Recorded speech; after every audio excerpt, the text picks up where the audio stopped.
সবাইকে জানাই সরস্বতী পূজার অনেক অনেক প্রীতি ও ভালোবাসা। তো আজ আয়ানকে নিয়ে স্কুলে চলে এসেছি সরস্বতী পুজোতে। তো আস্তে আস্তে একটু লেট হয়ে গেছে, তো এখন দুপুরবেলা হয়ে গেছে, মানে একটা মতো বেজে গিয়েছিল স্কুলে যেতে যেতে। তো এই যে দেখো, ওখানে কেউ প্রসাদ খাচ্ছে, এইদিকে সবাই হাঁটছে, আর ওইদিকে ওর ফ্রেন্ডরা পিছনে এই দেখো দুলনাতে শাড়ি পরে দুলনা ছড়ছে। আর ওখানে কজন দাঁড়িয়ে আছে, ওইখানে কজন দাঁড়িয়ে আছে, ফটো উঠছে। আমরা অনেক ফটো উঠেছি। তো এই যে দেখো অনেক লোক এখানে চলাফেরা করছে, অনেকে ওইদিকে প্রসাদ খাচ্ছে। এই যে আমরা একসঙ্গে এসেছি।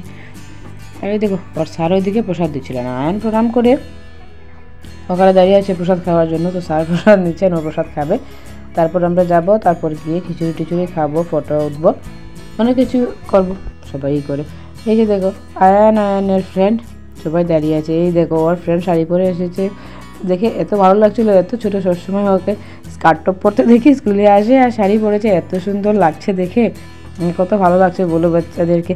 আমিও যখন ছোটো ছিলাম না, তখন অনেক শাড়ি পরার শখ ছিল, কিন্তু আমাদের মানে ছোটোবেলার সময় এই ছোটো ছোটো শাড়িগুলো পাওয়া যেত না, এই মা শাড়ি পরতে হতো ভাঁজ করে ছোটো করে।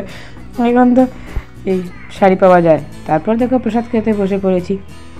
এই দেখো আয়ানও বসেছে প্রসাদ খেতে, চশমা টশমা পরে গিয়েছে আমার ছেলে আজ। আর ওই দিকে সব প্লেট টেট উঠে পরিষ্কার করা হচ্ছে, আমরা ওখানে বসে আছি, ওইরা ওখানে বসে ফটো উঠছে, ওরা ওখানে বসে ফটো উঠছে। তারপর স্কুল থেকে এসে সন্ধ্যের পর আরও একটা পুজোর এখানে প্রোগ্রাম ছিল, ওইখানে গিয়েছিলাম। ওইখানের মূর্তিটা এই যে, এটা রাতের ভিডিও, রাতে গিয়েছিলাম ওইখানে।